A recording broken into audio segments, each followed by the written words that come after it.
अब है वक्त आपको गेस करने का कि मैं कहाँ हूँ। रजिस्ट्रेशन लिखा हुआ है और कौन सी कंपनी का कौन सा इवेंट हो सकता है। सोचिए इस हफ्ते क्या है सबसे बड़ी चीज जो हो रही है। Absolutely right. I think 99% of you have got it right. Has to be the Nokia HMD launch.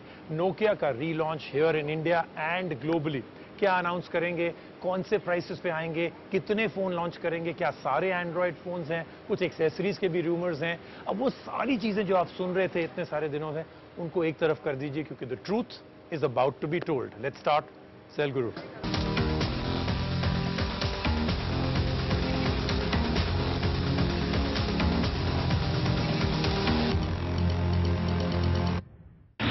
Nokia अपने 3 नए एंड्रॉयड फोन्स के साथ भारत में वापसी कर रहा है। क्या ये नए फोन्स नोकिया की पहचान बनाए रखने में कामयाब रहेंगे?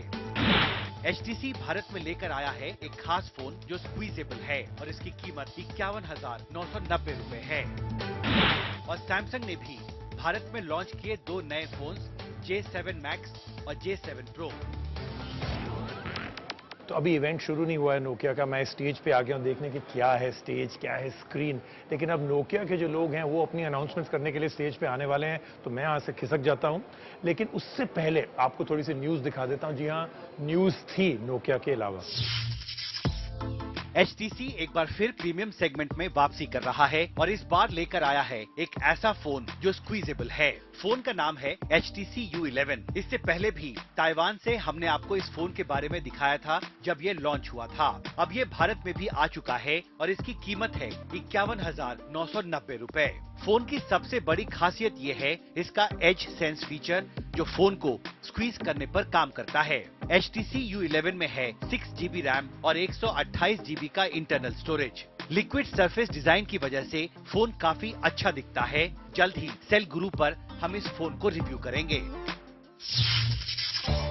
जो लोग मिड सेगमेंट में नए प्रोडक्ट्स का इंतजार कर रहे हैं, उनके लिए अच्छी खबर है। सैमसंग ने 2 नए मिड रेंज स्मार्टफोन लॉन्च किए हैं।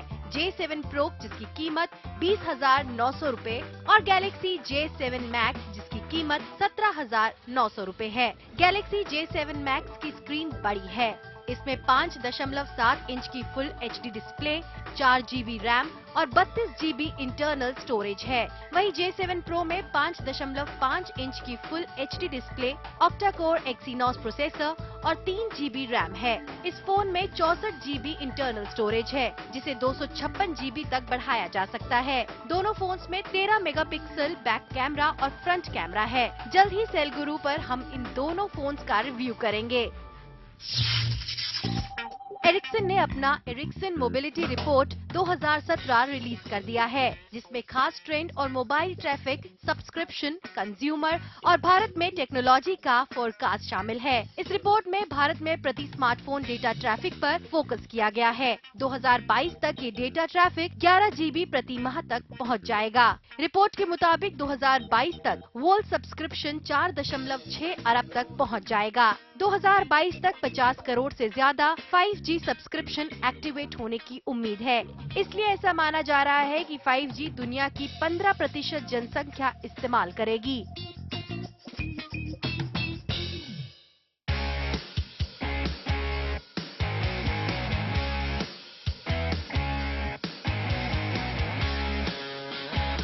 तो आपको मैंने नोकिया का रीलॉन्च इवेंट दिखा दिया और यहाँ पे बहुत सारा nostalgia, legacy, brand play, Nokia क्या था, क्या होगा, इसके ऊपर सब कुछ प्ले किया गया।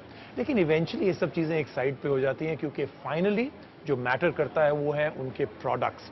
3 नए फोन लॉन्च हुए हैं यहाँ पे, तीनों का रिव्यू मैं आपको दिखाऊंगा, पब्लिक रिएक्शन भी दिखाऊंगा। शुरू करते हैं उनके सबसे पहले फोन यानी कि नोकिया 3 फोन से। अंडर 10,000 रुपीज में ये फोन है। डिजाइन लैंग्वेज अच्छा है इस फोन का, प्राइस अच्छी है, गोरिल्ला ग्लास है इसमें, प्योर एंड्रॉयड एक्सपीरियंस है इसमें। तो जो बहुत ही महत्वपूर्ण चीजें हैं वो हैं इसमें। लेकिन और क्या है नोकिया 3 में, आइए देखें। नोकिया भारत में वापस आ गया है और वो भी एक नए एंड्रॉयड अवतार में। पहले हमने कुछ अफवाहें सुनी, फिर हमने MWC में इसके लॉन्च की घोषणाएं सुनी और अब भारत में ये लॉन्च हो गए हैं। नोकिया HMD भारतीय मार्केट में अपने कदम जमाने के लिए तैयार है और इसलिए वो कंज्यूमर्स के लिए 3 विकल्प लेकर आए हैं, नोकिया 3, नोकिया 5 और नोकिया 6। लेकिन इन फोन्स के लॉन्च के बाद कई सवाल खड़े हो गए हैं, जैसे क्या एंड्रॉइड से हाथ मिलाने के बाद नोकिया अपनी पहचान को भी बनाए रखने में कामयाब रहा, और क्या ये नोकिया फोन्स मार्केट में उपलब्ध सैकड़ों एंड्रॉइड फोन से अलग है। हम शुरुआत करेंगे सबसे जरूरी सवाल से, ये फोन्स अलग कैसे हैं? नए नोकिया का कहना है कि 3 ऐसी चीजें हैं जो इन फोन्स को दूसरे फोन से अलग बनाते हैं। पहला प्योर एंड्रॉइड, दूसरा क्राफ्टमैनशिप और डिजाइन, और तीसरा रियल लाइफ एक्सपीरियंस। तो इनका मतलब क्या है? नोकिया और एंड्रॉइड दो ऐसे नाम जो हमें लगा कि कभी साथ नहीं आएंगे, लेकिन अब क्योंकि वो साथ आ गए हैं तो नोकिया ने ये सुनिश्चित किया है कि वो तीनों फोन्स में प्योर एंड्रॉइड एक्सपीरियंस देंगे। कोई एड ऑन्स नहीं, कोई लेयर नहीं, उनका अपना यूजर इंटरफेस नहीं। ये प्योर एंड्रॉइड है और गूगल के साथ पार्टनरशिप की वजह से उनके यूजर्स दूसरे एंड्रॉइड फोन से पहले नोकिया पर भी अपडेट्स पाएंगे। साथ ही हम ये बताना चाहेंगे कि ये एंड्रॉइड सुनिश्चित करेगा कि आपका कंटेंट सुरक्षित रहे और हमें इसमें सच्चाई नजर आई। नोकिया फोन्स में ये एंड्रॉइड फास्ट है और बढ़िया काम करता है। क्राफ्टमैनशिप और डिजाइन की बात की जाए तो दोनों नोकिया 5 और नोकिया 6 को एल्यूमिनियम के सिर्फ एक टुकड़े से बनाया गया है। इससे फोन्स को सिर्फ प्रीमियम लुक ही नहीं मिलता, बल्कि इनकी बनावट भी मजबूत बनती है। आखिरकार नोकिया को उसके मजबूत फोन्स के लिए ही तो जाना जाता था। ये अच्छी बात है कि नए नोकिया ने फोन की बनावट में कोई समझौता नहीं किया। हमने कुछ ड्रॉप टेस्ट किए और फोन्स इसमें पास हो गए। फोन की डिजाइन और क्राफ्टमैनशिप बेहतरीन है और ये तीनों फोन्स खूबसूरत दिखते हैं। रियल लाइफ एक्सपीरियंस यानी कि फोन को रोजाना इस्तेमाल करने का आपका अनुभव, इसका ताल्लुक मेगापिक्सल, प्रोसेसर और बैटरी से नहीं, बल्कि इस बात से है कि जरूरत के समय आपका फोन किस तरह से काम करता है। आपका कैमरा कैसा काम करता है जब आपको अंधेरे में पिक्चर क्लिक करने की जरूरत पड़ती है, जब गूगल मैप का इस्तेमाल करते समय बैटरी की सख्त जरूरत होती है, 12 ऐप खुले रहने के बावजूद फोन कितना फास्ट है। हमने नए नोकिया में ये ट्राई किया और हमें जो अनुभव मिला वो दूसरे फोन से बिल्कुल अलग था। लेकिन अभी हम इस बारे में अपनी राय नहीं देंगे, क्योंकि रियल लाइफ एक्सपीरियंसेस तब मिलते हैं जब आप फोन को 1 या 2 महीने इस्तेमाल कर लें। तो ये थी कुछ जानकारी तीनों फोन के बारे में। आइए अब नजर डालते हैं इन फोन्स के फीचर पर, और शुरुआत हम करेंगे तीनों में से सबसे क्यूट फोन नोकिया 3 से। नोकिया 3 पूरी तरह से पॉलीकार्बोनेट का बना है और दिखने में अच्छा लगता है। ये किसी भी तरह से बजट फोन नहीं लगता, जो अच्छी बात है। हमें इसकी बनावट और डिजाइन काफी पसंद आई। फोन में 5 इंच HD डिस्प्ले जो ब्राइट और क्लियर है। स्क्रीन पर गोरिल्ला ग्लास प्रोटेक्शन भी है। फोन में कोई फिंगरप्रिंट स्कैनर नहीं है। नोकिया 3 में है मीडियाटेक क्वाड कोर प्रोसेसर और 2 GB रैम। फोन की परफॉर्मेंस अच्छी है और हमें ये कहना होगा कि इस कीमत में दूसरे फोन्स में बेहतर प्रोसेसर मिल रहे हैं। फोन में एंड्रॉइड 7.0 है, जो इसका प्लस पॉइंट है। ऑप्टिक्स की बात की जाए तो इसमें 8 मेगापिक्सल का बैक कैमरा और 8 मेगापिक्सल का फ्रंट कैमरा है। इससे पिक्चर अच्छी आती है। फोन में है 16 GB इंटरनल स्टोरेज, जिसे बढ़ाया भी जा सकता है। इसमें 2650 mAh बैटरी है और ये एक डुअल सिम फोन है। सेल गुरु की राय, 9499 रुपए में इस फोन में कई अच्छे फीचर्स हैं। इस कीमत में ये फोन दूसरों को कड़ी टक्कर तो नहीं देता, लेकिन इसमें नोकिया फैक्टर है जो किसी और फोन में नहीं। अब चलते हैं नोकिया 5 फोन पे। कई लोगों के लिए ये है उनका रियली इंटरेस्टिंग फोन, क्योंकि इस प्राइस पॉइंट में ऑफलाइन यानी कि रिटेल दुकानों में ऐसा फोन शायद नहीं होगा। देखते हैं नोकिया 5 में क्या क्या है।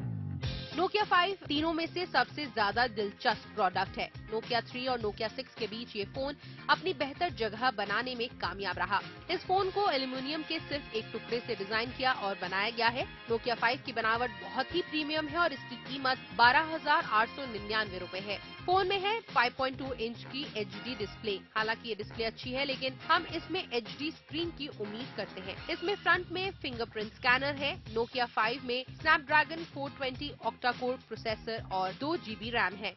इसकी परफॉर्मेंस अच्छी है और हमें इसमें किसी तरह की कोई शिकायत नहीं मिली। इसमें 13 मेगापिक्सल का अपडेटेड बैक कैमरा है और फ्रंट कैमरा वैसा ही, यानी 8 मेगापिक्सल का। हमें दोनों कैमरों की परफॉर्मेंस अच्छी लगी। इसमें 3000 mAh की बैटरी है और 16 GB मेमोरी, जिसे एक्सपैंड किया जा सकता है।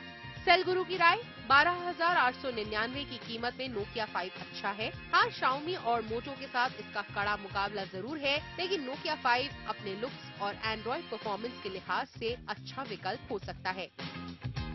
अब चलते हैं नोकिया के फ्लैगशिप फोन पे, नोकिया 6। एक बहुत ही टेम्पररी फ्रेज है, टर्म है ये मेरी, नोकिया का फ्लैगशिप फोन, क्योंकि एट द मोमेंट नोकिया 6 उनका top of the line phone है, लेकिन इतने सारे रूमर्स हैं नोकिया 9, नोकिया 10 फोन के बारे में कि वो होंगे उनके फ्लैगशिप फोन और अनाउंस होंगे कुछ ही दिनों में।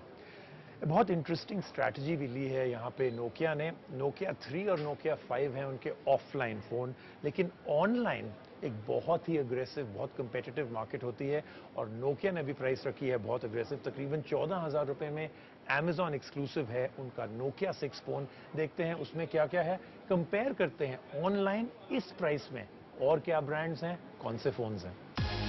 नोकिया 6 तीनों में सबसे ज्यादा प्रीमियम है और इसकी कीमत 14,999 रुपए है। नोकिया 6 की बनावट मजबूत है, ये सॉलिड है, फिर भी पकड़ने में काफी सुविधाजनक है। ये भी एल्यूमिनियम के एक ही टुकड़े से बना हुआ है, लिहाजा ये फैशनेबल लुक रखता है। इसका 5.5 इंच का बड़ा फुल एचडी डिस्प्ले क्रिस्प और क्लियर है। इसमें भी फिंगरप्रिंट स्कैनर है। नोकिया 6 में आपको 16 मेगापिक्सल का बैक कैमरा मिलेगा। इसके रिजल्ट्स अच्छे हैं और इसमें कैमरा मोड्स भी मौजूद हैं। सेल्फीज लेने के लिए इसमें भी 8 मेगापिक्सल का फ्रंट कैमरा है। एंड्रॉइड पसंद करने वालों को ये फोन बहुत भाएगा। बड़े स्क्रीन पर एंड्रॉइड 7.0 का अनुभव अच्छा है। इसकी वजह से आप तेजी से अपडेट्स भी पा सकेंगे। इसमें 32 GB इंटरनल मेमोरी है, जिसे 128 GB तक बढ़ाया जा सकता है। अगर बैटरी की बात की जाए तो इसकी 3000 mAh बैटरी पूरे दिन चलेगी। नोकिया 6 एक ऑनलाइन एक्सक्लूसिव प्रोडक्ट है। सेल गुरु की राय, 14,999 रुपए की कीमत में ये फोन अच्छा है और खरीदने लायक है। एंड्रॉइड ट्रायो के साथ नोकिया की ये दमदार वापसी है और हम केवल उम्मीद करते हैं कि इसके बाद हमें नोकिया फोन्स में कुछ नया देखने को मिलेगा।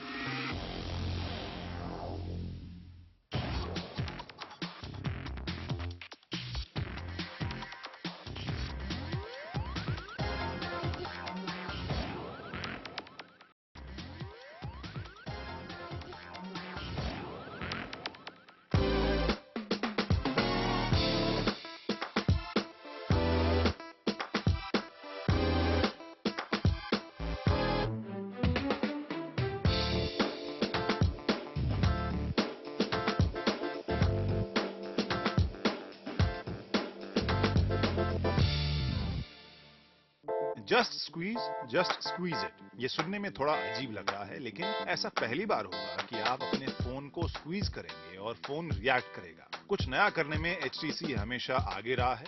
वाइव के साथ भी कंपनी बहुत कुछ नया कर चुकी है। बेस्ट VR इक्विपमेंट को लाकर दुनिया में अपनी जगह बनाने में HTC कामयाब रहा है और अब इस फोन के साथ कंपनी ने कुछ नया करने की कोशिश की है। ये स्क्वीजेबल स्मार्टफोन, और इसे जाना जा रहा है U11 के नाम से।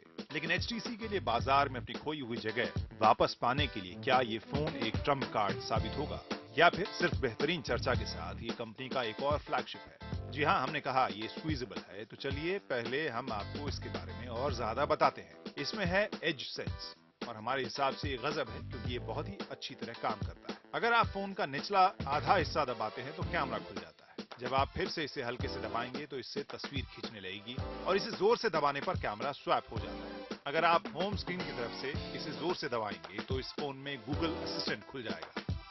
HTC U11 IP67 द्वारा प्रमाणित है। ये वाटर रेजिस्टेंट है और पानी के अंदर भी इसका एज सेंस काम करता है। तो अंडर वाटर सेल्फीज के लिए तैयार हो जाइए। अब बढ़ते हैं इसकी दूसरी बड़ी खूबी की ओर, और वो है इसका डिजाइन। जब हमने इसे पहली बार देखा तो हमारे मुंह से निकला वाह, शाइनी, ग्लासी, सुपर रिफ्लेक्टिव, ये एक लिक्विड सरफेस की डिजाइन का फोन है। और जरा इन रंगों को देखिए। अब हम अच्छे से जानते हैं कि स्मार्टफोन में कलर कितना मायने रखता है, और यकीनन HTC ने यह साबित कर दिया है। इसका लिक्विड फिनिश रोशनी के पड़ने पर फोन के लुक को अलग रंग बनाता है। जैसे कि रोशनी पड़ने पर सोलर रेड गोल्डन में बदल जाती है, जो कि सच में शानदार है। इसके बैक और फ्रंट पर 3D कॉर्निंग गोरिल्ला ग्लास 5 है, जो इसे स्ट्रांग बनाता है, लेकिन हमने इसे गिराकर इसका टेस्ट नहीं किया। हाँ, हम जल्द ही अपने स्टूडियो में इसका ड्रॉप टेस्ट करेंगे। हमें लगता है कि ये फोन इसमें सक्सेसफुल होगा, क्योंकि अभी तक हमने गोरिल्ला ग्लास 5 के प्रोडक्ट को टूटते हुए नहीं देखा।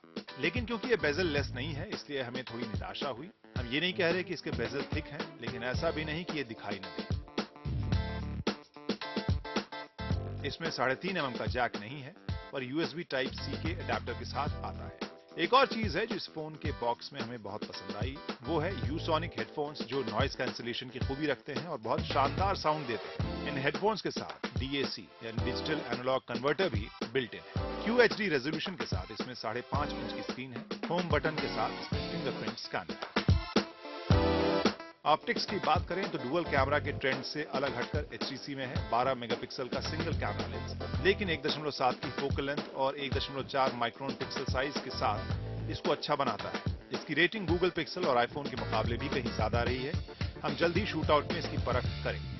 कैमरा की फंक्शनैलिटी हमारी बहुत स्ट्रांग है। अल्ट्रा पिक्सल कैमरा जो बनाते हैं जिसमें कि लो लाइट कंडीशन में भी बहुत अच्छी पिक्चर आती है, मगर उसके बियॉन्ड कैसे कंज्यूमर फ़ोन से इंटरैक्ट करता है वो हमें चेंज करना था कि वो बहुत आसान हो फ़ोन से इंटरैक्ट करना। इसलिए हम लोग एक स्टेप और आगे चले गए हैं कि बियॉन्ड टच स्क्रीन कैसे इंटरैक्ट करेंगे, इसलिए हमने एचसेंस क्रिएट किया है। आखिर में राय, HTC के U11 में ज्यादातर सब कुछ सही ही है। ये अब तक का बेस्ट डिजाइन फोन है और इसमें जो फीचर्स हैं वो अब तक किसी ने एक्सपीरियंस नहीं किए होंगे, इसलिए ये सब फोन को एक्स्ट्रा ऑर्डिनरी बनाता है। अगर HTC इंडिया में इसकी सही कीमत रखता है तो शायद ये हमारे देश में HTC के दोबारा उठने के लिए उम्मीद की एक सुनहरी किरण साबित हो।